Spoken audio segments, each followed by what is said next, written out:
I just don't think she should take the car, is all. Eleanor's brother-in-law said stubbornly. It's half my car, Eleanor said.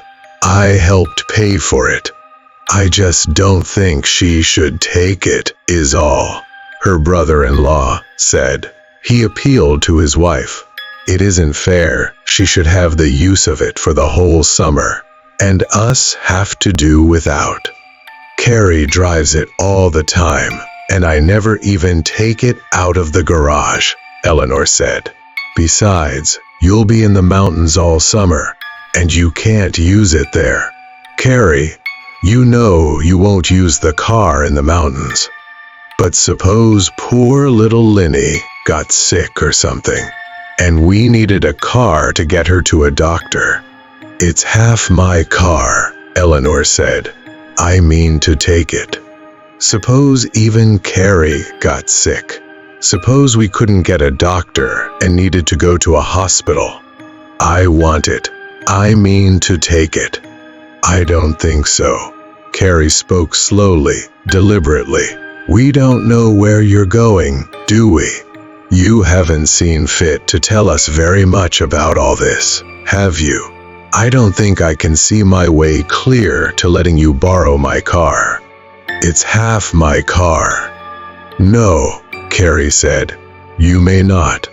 Right. Eleanor's brother-in-law nodded. We need it, like Carrie says. Carrie smiled slightly. I'd never forgive myself, Eleanor. If I lent you the car and something happened, how do we know we can trust this doctor fellow? You're still a young woman after all, and the car is worth a good deal of money. Well now, Carrie, I did call Homer in the credit office, and he said this fellow was in good standing at some college or other. Carrie said, still smiling.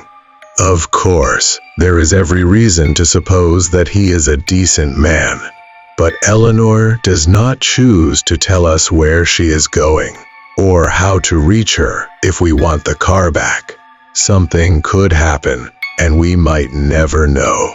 Even if Eleanor, she went on delicately, addressing her teacup, even if Eleanor is prepared to run off to the ends of the earth at the invitation of any man, there is still no reason why she should be permitted to take my car with her. It's half my car. Suppose poor little Linny got sick up there in the mountains with nobody around, no doctor. In any case, Eleanor, I am sure that I am doing what Mother would have thought best. Mother had confidence in me and would certainly never have approved my letting you run wild, going off heaven knows where, in my car. Or suppose even I got sick, up there in... I am sure Mother would have agreed with me, Eleanor. Besides, Eleanor's brother-in-law said, struck by a sudden idea, how do we know she'd bring it back in good condition? There has to be a first time for everything, Eleanor told herself. She got out of the taxi, very early in the morning, trembling because by now, perhaps, her sister and her brother-in-law might be stirring with the first faint proddings of suspicion. She took her suitcase quickly out of the taxi, while the driver lifted out the cardboard carton which had been on the front seat. Eleanor overtipped him, wondering if her sister and brother-in-law were following, were perhaps even now turning into the street and telling each other, there she is, just as we thought, the thief. There she is. She turned in haste to go into the huge city garage where their car was kept, glancing nervously toward the ends of the street. She crashed into a very little lady, sending packages in all directions, and saw with dismay a bag upset and break on the sidewalk, spilling out a broken piece of cheesecake, tomato slices, a hard roll. Damn you, the little lady screamed, her face pushed up close to Eleanor's. "I was taking it home. Damn you, damn you." "I'm so sorry," Eleanor said. She bent down, but it did not seem possible to scoop up the fragments of tomato and cheesecake and shove them somehow back into the broken bag. The old lady was scowling down and snatching up her other packages before Eleanor could reach them. And at last, Eleanor rose, smiling in convulsive apology. "I'm really so sorry," she said. "Damn you," the little old lady said, but more quietly. "I was taking it home for my little lunch, and now, thanks to you, perhaps I could pay?" Eleanor took hold of her pocketbook, and the little lady stood very still and thought. "I couldn't take money just like that," she said at last. "I didn't buy the things, you see. They were left over." She snapped her lips angrily. "You should have seen the ham they had," she said. "But someone else got that. And the chocolate cake. And the potato salad. And the little candies in the little paper dishes. I was too late on everything. And now." She and Eleanor both glanced down at the mess on the sidewalk, and the little lady said, "So you see, I couldn't just take money. Not money just from your hand. Not for something that was left over. May I buy you something to replace this then? I'm in a terrible hurry, but if we could find some place that's open." The little old lady smiled wickedly. "I've still got this anyway," she said, and she hugged one package tight.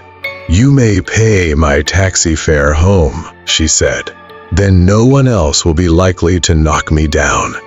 "Gladly," Eleanor said, and turned to the taxi driver, who had been waiting, interested. "Can you take this lady home?" she asked. "A couple of dollars will do it," the little lady said, "not including the tip for this gentleman, of course." "Being as small as I am," she explained daintily, "it's quite a hazard indeed. People knocking you down. Still, it's a genuine pleasure to find one as willing as you to make up for it. Sometimes the people who knock you down never turn once to look." With Eleanor's help, she climbed into the taxi with her packages, and Eleanor took $2 and a 50-cent piece from her pocketbook and handed them to the little lady, who clutched them tight in her tiny hand. "All right, sweetheart," the taxi driver said. "Where do we go?" The little lady chuckled. "I'll tell you after we start," she said, and then, to Eleanor, "Good luck to you, dearie. Watch out from now on how you go knocking people down." "Goodbye," Eleanor said, "and I'm really very sorry." "That's fine then," the little lady said, waving at her as the taxi pulled away from the curb. "I'll be praying for you, dearie." Well, Eleanor thought, staring after the taxi, there's one person anyway who will be praying for me. One person anyway. It was the first genuinely shining day of summer, a time of year which brought Eleanor always to aching memories of her early childhood, when it had seemed to be summer all the time. She could not remember a winter before her father's death on a cold, wet day. She had taken to wondering lately, during these swift-counted years, what had been done with all those wasted summer days. How could she have spent them so wantonly? "I am foolish," she told herself early every summer. "I am very foolish. I am grown up now and know the values of things. Nothing is ever really wasted," she believed sensibly, even one's childhood. And then, each year, one summer morning, the warm wind would come down the city street where she walked, and she would be touched with the little cold thought, I have let more time go by. Yet this morning, driving the little car which she and her sister owned together, apprehensive lest they might still realize that she had come after all and just taken it away, going docilely along the street, following the lines of traffic, stopping when she was bidden and turning when she could. She smiled out at the sunlight slanting along the street and thought, I am going. I have finally taken a step. Always before, when she had her sister's permission to drive the little car, she had gone cautiously, moving with extreme care to avoid even the slightest scratch or mar which might irritate her sister.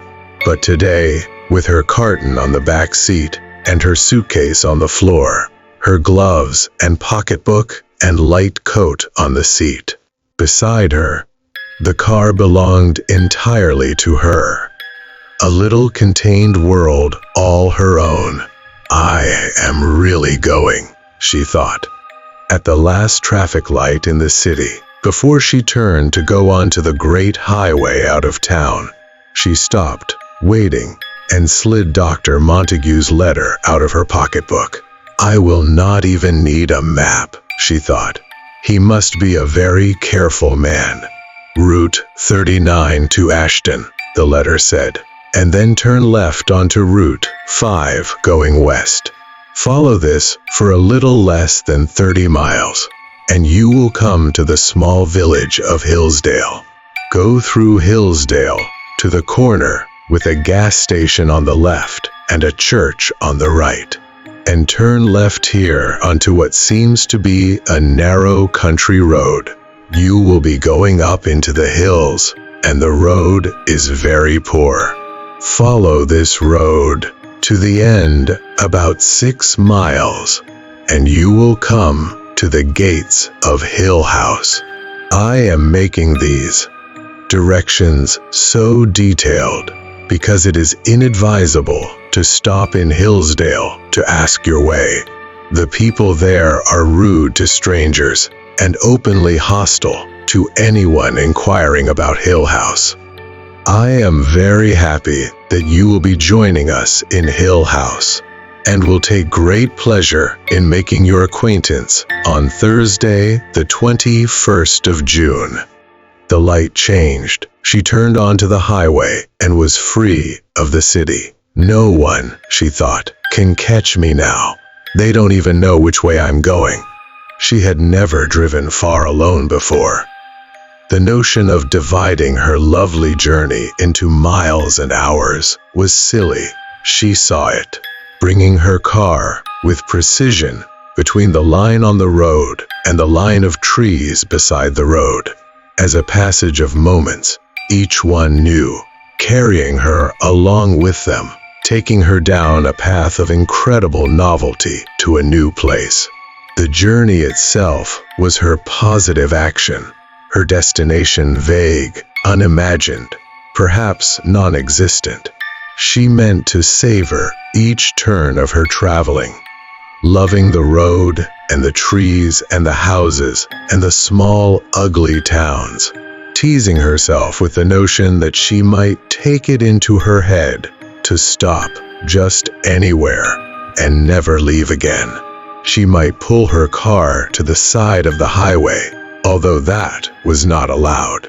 She told herself she would be punished if she really did, and leave it behind while she wandered off past the trees into the soft, welcoming country beyond. She might wander till she was exhausted, chasing butterflies or following a stream, and then come at nightfall to the hut of some poor woodcutter who would offer her shelter. She might make her home forever in East Barrington or Desmond or the incorporated village of Burke.